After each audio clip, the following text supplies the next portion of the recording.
ಅದೇ ನಿಮ್ಮ ಹೆಸರು ಗೋಪಾಲಪ್ಪ. ಇಲ್ಲಿ ನೀವು ಎಷ್ಟು ವರ್ಷದಿಂದ ಬರಾಕತ್ತು? ನಾವು ಈಗ 50 ವರ್ಷ ರೀ, ಈಗ 70 ನಡೀತೇವ್ರಿ. ಹಾ 50 ವರ್ಷದಿಂದ ನಾವು ಬರಾಕತ್ತೀವಿ. 20 ವರ್ಷದಿಂದ ನೀವು ಸಿದ್ಧ ಹಾ ಹಿರಿಯರ ಅಂದ್ರೆ ನಮ್ಮ ಮಾವಾರ್ ಮಾಡ್ತೀವಿ. ಹಾ ಅದಕ್ಕಿಂತ ಮೊದಲು ಅವ್ರ ಅಪ್ಪಾರು ಮಾಡ್ತೀವಿ. ಹಾ ಹಾ ಇದು 3ನೇ ತಳಿ. ಮೂರು ತಳಿಗಳಿಂದ ಬಂದು ಇಲ್ಲಿ ಪ್ರತಿ ಜಾತ್ರೆಗೆ ಅಜ ಈಗ ಬದ್ನೆಕಾಯಿ ಟಮಾಟಿ ಇದೆಲ್ಲ ಎಷ್ಟು ಅದಾವ ಇಲ್ಲಿ ಈಗ 1 ಕ್ವಿಂಟಲ್ ಹಾಕ ನೋಡ್ರಿ, 2 ಸೇರಿ. ಕ್ವಿಂಟಲ್ ಇದು ಬಂದ ಇವ್ರು ನಮ್ಮ ಮಳೆಯವ್ರಿ. ನಾವ್ ಮಳೆಯವ್ರ. ಹಾ ಹಾ ಓಕೆ. ಇದು ನಿಮ್ದು ಪೂಜೆ ಒಂದು ಫ್ಯಾಮಿಲಿ ಇದೆ. ಹಾ ಒಂದ್ ಬಂದ್ರಿ. ಇದೆಲ್ಲ ಕಟ್ ಮಾಡೋದು ಇದನ್ನೋದು ಎಲ್ಲ ನಿಮ್ ಫ್ಯಾಮಿಲಿ ನೀವು ಅಮ್ಮ ನಮ್ಮ ಮನೆಯವ್ರು. ನಿಮ್ ಮನೆಯವರು ಅತ್ತ ಅಕ್ಕ ಹೆಸರು ಏನ್ ಅಮ್ಮ ಹೆಸರು ಇಂದವ್ವ. ಹಾಗೆ ಹೆಸರು ಇಂದವರಿ. ಹಾ ಗೋಪಾಲಪ್ಪ ಬ್ಯಾಡಗಿ.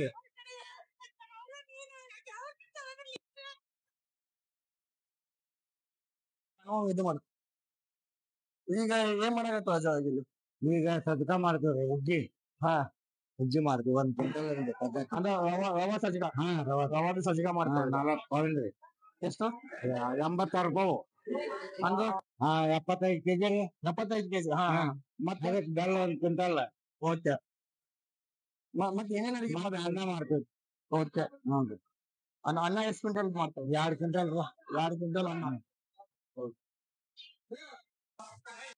ಕುಂಬಳ ಹುಗ್ಗಿಗೆ ಏನೇನ್ ಹಾಕಿದ್ರು? ಎಷ್ಟು ಕೆಜಿ? ಅದು ಎಷ್ಟು ಐತಿ? 1 ಕ್ವಿಂಟಲ್ ಐತ್ರಿ. 60 ಕೆಜಿ ಹಾಕ್ತೀವಿ. ಈಗ 60 ಕೆಜಿ ಬೆಲ್ಲ. 60 ಕೆಜಿ ಬೆಲ್ಲ. ಹಾ 35 ಕೆಜಿ ರವಾ. ಹಾ ಅಷ್ಟಾಯ್ತು. 1 ಕ್ವಿಂಟಲ್ ಲೆಕ್ಕ ಮಾಡ್ತೀವಿ ಈಗ. ಓಕೆ. ಕುಂಬಳಕಾಯಿ 20 ಕೆಜಿ. ಕುಂಬಳಕಾಯಿ 20 ಕೆಜಿ. ಅಲ್ಲ ಏನು ಯಾವ ಇದು? ಕುಂಬಳ ಹುಗ್ಗಿ. ಕುಂಬಳ ಪಾಯಸ. ಅದ ಹಿಂದಿಂದ ಇದನ್ನೇನ್ರಿ? ಮಂಟಪ ಖರೀದಿ ಮಾಡೋದು ಮುಖಾಂತರನು ನಾವು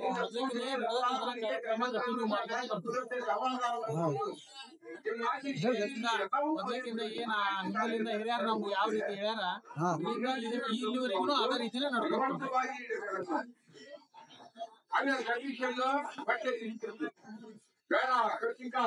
ಒಲಿ ಒಳಗ ರೊಟ್ಟಿ ಮಾಡುದು.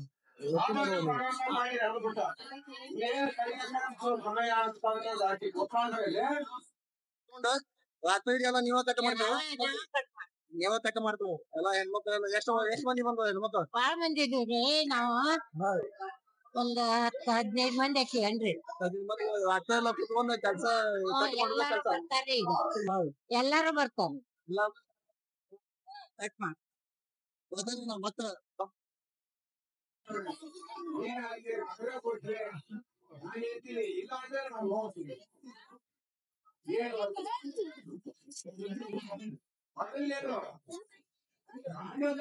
ಸೊ ಇಷ್ಟೆಲ್ಲ 100 ಮಂದಿ ಬಂದಿದಾವ ಇಲ್ಲಿ. ಇವೆಲ್ಲ ಇಲ್ಲಿ ಎದಕ್ ಬಂದಿದಾವ? ಸೇವಾ ಮಾಡಕ್. ಯಾವ ಸೇವೆ ಅಂದ್ರೆ ಯಾವ ಟೈಪ್ ಮಾಡ್ತಾವ ಸೇವಾ ಇಲ್ಲಿ? ಎಲ್ಲಾ ತರ ಮಾಡ್ತಾರ. ಹಾ ಅಡಿಗೆ ಮಾಡ್ತಾರ. ಅವಾಗ ನೀವು ದುಡ್ಡು ಕೊಡ್ತೀವಿ? ಅವ್ರು ಉಚಿತ ಮಾಡಿದವ್ರು ನೋಡಿರ್ತಾರ. ನಾವು ಹೋಗಿ ಅವ್ರ ಕಡೆ ಒಪ್ಪರೆ ಮಾಡಿದ್ರೆ ಆಗೋದಿಲ್ಲ. ನಾವು ಅವ್ರ ಕಡೆ ಕೈ ಜೋಡಿಸ್ಬೇಕು. ಬಂದು ತಮ್ಮ ಕೈಲಿ ಎಷ್ಟು ಸೇವೆ ಆಗ್ತೈತಿ ಬಂದು ಇಲ್ಲಿ ಬಂದು ಸೇವೆ ಮಾಡಿ ಹೋಗ್ತಾರೆ. ಇದು ಉಚಿತವಾಗಿ ಸೇವೆಯನ್ನು ಮಾಡಿ ಹೋಗ್ತಾರೆ. ಇದು ಸಿದ್ದಾರೂಢ ಮಠದ ಜಾತ್ರೆಗೆ ಬರುವಂತ ಭಕ್ತಾದಿಗಳಿಗೆ ಇವೆಲ್ಲ ಜನ ಉಚಿತವಾಗಿ ಸೇವೆಯನ್ನು ಸಲ್ಲಿಸಲಿಕ್ಕೆ ಬಂದಿದ್ದಾರೆ. ರಾತ್ರಿನೇ ಬಂದು ಇಲ್ಲೇ ವಸತಿ ಹಾಕಬೇಕು. ಹೋಳಿಗೆ ಮಾಡಿನೂ ಹೋಗ್ತಾರೆ.